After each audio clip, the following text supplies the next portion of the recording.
बिस्मिल्लाहिर्रहमानिर्रहीम। रज़ूनन वीडियो के एंटीरी कोटेड टेबलेट्स या प्रिपरेशन और एक्सटेंडेड रिलीज प्रिपरेशन बांधे खबरी को तीरे वीडियो की मुंग ओरल रूट बांधे खबरी कड़ी वे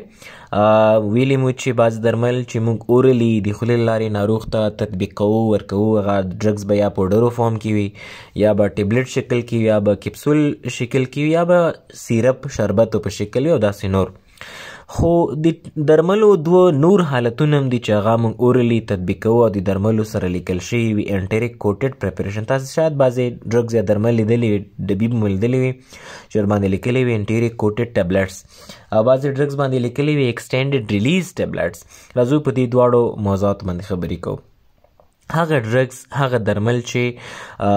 کله موږ ناروغ ته اورلی ورکوو هغه د اسید په مقابل کې حساس وي، یعنی که ته یو ناروغ ته درمل ورکوي هغه معدې ته لاړ شي، د معدې چې کوم اټسیل دی کوم تیزاب دی دغه اټسیل تیزاب هغه درمل تخریبوي ډسټروی کوي. نو دا درمل چې تخریب شي نو بیا خو څه ګټه نه کوي. نو موږ داسې چل کوو چې د درملو نه ګیر چاپېره یو کوټ راتاو، یو انویلوپ راتاو، یو پوخ راتاو، یو داسې پوخ راتاو چې کله هغه درمل سټمک ته لاړ شي معدې ته لاړ شي د معدې د اسیدو نه د درملو حفاظت کوي. مثلا دا ډرګز دی داخل کې اکټیو ډرګز دی فعال درمل دی او ګیر چاپېره ورنه موږ یو پوخ راتاو کړی ده، یو انویلوپ م راتاو کړی ده. اوس دې ډرګز ته به زه وایم انټیری کوټډ ډرګ. دا ځکه ورته وایم ځکه چې د دې درمل نه ګیر چاپېره یو داسې پوخ راتاو دی، داسې کوټ راتاو دی چې کله دا ورسیږي انټیریک ته یعنې انټسټاین ته ورسیږي، وړو کولمو ته ورسیږي،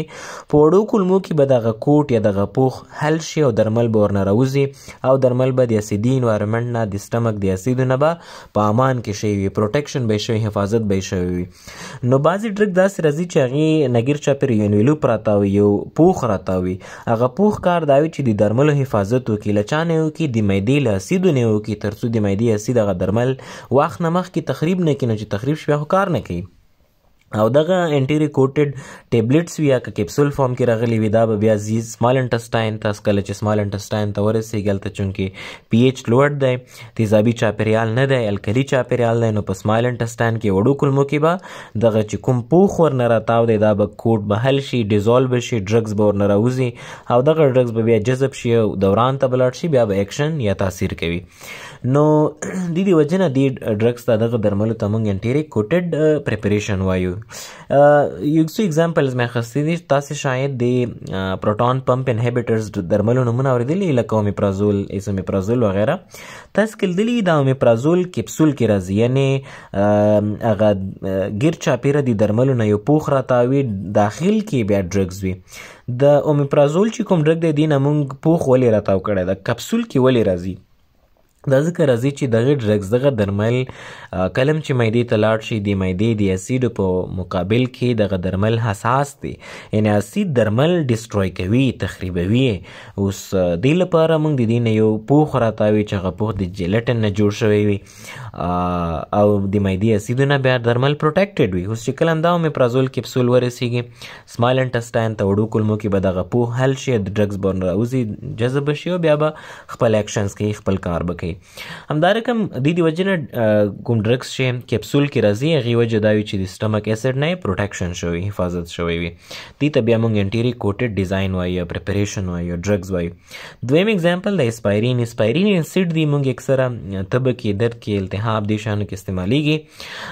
اوس کله چې موږ بار بار اسپایرین استعمالو، دا اسپایرین چې نان سټیراډل انټي انفلیمیټري ډرګز دی، دغه اسپایرین د معدې چې کومه مخاطي غشا ده، میوکس ممبرین ده، دې لپاره یو ایریټنټ ډرګز دی، یو تخریشونکي درمل دی. یعنې دا اسپایرین چې بار بار استعمالوي دا د معدې چې کومه مخاطي طبقه ده، میوکس ممبرین ده، میوکوزا ده، دا تخریبوي او د دې تخریب له وجې ناروغ ته لیژن پیدا کیږي، ټپونه پیدا کیږي، زخم پیدا کیږي، ناروغ ته د معدې دردونه پیدا کیږي. اوس دې لپاره چې دغه اسپایرین د معدې چې کوم میوکوزا د ایریټیټ نه کې تخریب نه کې تخریشي نه کې اسپایرین مونږ سره انټیری کوټډ ټیبلټ شکل کې راځي یعنی د اسپایرین درمل نګیر چاپیره داسې بیریر موجود وي داسې معنی موجود وي چې دا اسپایرین ونشي کولای د معدې میوکس ممبرین ډیمیج کړي نو دا اسپایرین چې کلم سمال انټسټاین ته ورسیږي هلته به دا بیریر یا دا معنی منځه لاړه شي ډیزالو شي ډرګز به راوځي او بیا به ابزارب کیږي او یا وروسته به بیا ایکشنز کوي نو هر هغه ډرګز چې د اسید په مقابل کې حساس وي هغه هم انټیری کوټډ فارم کې راځي هر هغه ډرګز چې هغه د سټمک میوکوزا ایریټیټ کوي تخریشوي هغه داسې ډرګ هم انټیری کوټډ فارم کې راځي یعنی دا درمل چې کلم سمال انټسټاین ته ورسیږي هلته به دغه درمل ازادیږي او بیا به ایکشن کوي یعنی د دې لنډ کار دا دی د دې انټیری کوټډ فارم چې دا نه پرېږدي درمل په د معدې چې کوم تیزابي چاپیریال دی په هغې کې یا تجزیه شي یا هم حل شي لنډ د انټیری کوټډ پریپریشن مطلب هم دا دی ایکسټینډډ ریلیز پریپریشن څه ته وایي ایکسټینډډ خپله معنا ده غځېدل یا اوږدول مثلا کله چې موږ تاسو ته رخصتۍ راکړل شي 15 ورځې د هر علت له وجې چې کله چوټۍ اوږدې شي 9 ورځې نورې شي موږ وایو چې ویکیشن ایکسټینډ شوې رخصتۍ اوږدې شوې وغځېدلې ایکسټینډډ ریلیز پریپریشن دلته مطلب دا دی داسې ډرګز داسې درمل چې ډیزاین شوي داسې وي ترتیب شوي داسې وي جوړ شوي دا رقم وي چې هغه ورو ورو ازادیږي ریلیز کیږي تر څو تاثیر دوام وکړي ډیر وخت پورې تاثیر وکړي داسې ډرګز داسې پریپریشن ته بیا موږ ایکسټینډډ ریلیز پریپریشن وایو ایکسټینډډ ریلیز پریپریشن چې کوم ابریویشن دی مخفف دی دغه به ای آر ایکس آر ایکس ال اس آر مختلفو مخففات لري دې سره موږ پیژندلی شو چې دا درمل ایکسټینډډ ریلیز پریپریشن دی تاسو شاید لیدلی وي د درملو هغه ډبي باندې چې نوم لیکلی د بعضې نومونو سره په آخر کې لیکلی وي ای آر یا ورسره لیکلی وي ایکس آر د ای آر نه جوړیږي ایکسټینډډ ریلیز میډیکیشن یعنی دغه درمل ایکسټینډډ ریلیز دی اوس د ایکسټینډډ ریلیز څه معنا کوم ډرګ سره چې ای آر لیکلی دی دا معنا چې دغه درملو سره داسې کیمیکلز یوځای شوي دي چې هغه د درمل ورو ورو ازادوي تر څو دغه درمل په وجود کې ډیر وخت تیر کړي او ډیر وخت پورې تاثیر وکړي داسې پریپریشن ته به موږ وایو ایکسټینډډ ریلیز پریپریشن هغه ډرګز چې ورسره داسې کیمیکلز موږ میکس کړي وي یوځای کړي وي چې هغه کیمیکل د درملو ریلیزینګ ورو ورو کوي ورو ورو ورنه ازادیږي تر څو ډرګز سیسټم کې وجود کې ډیره وخت پورې پاتې شي او تر ډیره وخت پورې تاثیر وکړي دې ته بیا موږ ایکسټینډډ ریلیز پریپریشن وایو او کوم ډرګ سره چې په آخر کې ایکس ای آر لیکلی وي یا ایکس آر وغیره لیکلی وي دا درمل موږ اکثره ناروغانو ته ورځ کې یو ځل ورکوو یا هم ورځ کې 2 وارې ورکوو 3-4 وارې دغه ډرګز چې ای آر ورسره لیکلی وي دا نه ورکوو ځکه چې دا اوږد مهاله یعنې ډېر وخت پورې تاثیر کوي باډي کې مونږ چې کله ناروغ ته ډرګز یا درمل ورکوو دغه درمل زموږ په لیور کې یا هم کډنی کې میټابولیزم یې صورت نیسي غیر فعاله کیږي تجزیه کیږي نارمل ته ډرګز اخلي یا به ځیګر کې تجزیه کیږي غیر فعاله کیږي به یا به پښتورګو کې غیر فعاله کیږي میټابولایز کیږي به هغې نه وروسته به د وجود له سیسټم نه وځي خارجیږي به یا د غیطه موادو له لارې یا هم د یورین یا د ادرار له لارې خو کوم ډرګ سره چې ایکسټینډډ ریلیز لیکلی وي یعنې ای آر ټیبلټ وي دی دا معنی چې د درمل یو خاص پوخ لري یا د درملو سره بعضې کیمیکلز مکس کړي دي مونږ یو ځای کړي دي بعضې اجزاوې مونږ د درملو سره یو ځای کړي دي چې د درمل نه پرېږدي چې چټک جذب شي بلکې دغه کیمیاوي مواد چې له درملو سره مونږ مکس کړي دي یا یو ځانګړی پوخ ورنه راتاوي دې وجه نه به دا درمل ورو له انټسټاین نه له جی آی ټي ټریک نه جذبیږي او څومره چې ورو جذب شي سیسټم ته به وروځي نو چې کوم ډیوریشن اف اکشن دی د تاثیر چې کومه موده یې دغه به یې اوږدیږي نو سیسټم نه له وجود نه به ډېر زر نه وځي نو چې وجود نه زر نه خارجیږي د ادرارو له لارې یا هم د غیطه موادو له لارې نو وجود کې به ډېره وخته پورې پاتې کېږي نو تاثیر به زیات وخت لپاره وي عموما هغه ډرګس چې شارټ هاف لایف ولري نیمه ژوند یې ډېر کم یعنې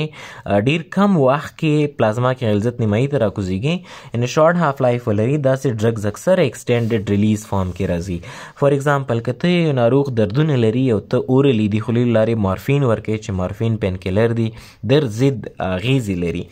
دغه مارفین چې ته کله اورلی ورکړي د دې مارفینو هاف لایف 2 یا 3 یا 4 ساعته دی یعنې 4 ساعته بعد بیا مارفین یې منځه لاړ وي او نشي کولی درد یې منځه ویسي پین کیلر افیکټ یې ختمیږي نو ته مجبوري که ټوله ورځ ناروغ ته د دردونو نه مخنیوی کوي چې دردونه ونه لري ته مجبوري مارفین ورځ کې کم از کم 6 ټایم یعنې 6 ځله ورکړي او ته چې کله ناروغ ته 6 وارې هره ورځ مارفین ورکړي نو مریض لپاره داسې ستونزمن کار وي چې بار بار درمل اخلي. اوس که دا مارفین سره لیکلی وي چې ایکسټینډډ ریلیز نو دې دا منه که ته اوس دا مارفین ورکې دغه مارفین به باډي کې د دې چې کوم ډیوریشن اف اکشن دی هغه به اوږد شي نو ته اورلی دغه ای آر مارفین چې دی دا ورځ کې اټلیست 2 وارې چې ورکړل شي 2 وخته ورکړل شي کفایت کوي. نو ایکسټینډډ ریلیز چې کوم ډرګ سره لیکلی دی دا مطلب دی چې د ډرګ سره یا داسې کوډ پې موجود دی داسې پوښ پې موجود دی یا د درملو سره موږ داسې څه مکس کړي دي چې هغه د درمل سلولي جذبوي نه پرېږدي چې کویکلی جذب شي ورو ورو به دوران ته جذبیږي له جی آی ټي نه بس بلډ ته ځي او بلډ ورو به سیستم نه خارجېږي له وجود نه خارجېږي کویکلی به نه ځي نو وجود کې به ډېره وخته پورې پاتې وي تاثیر به هم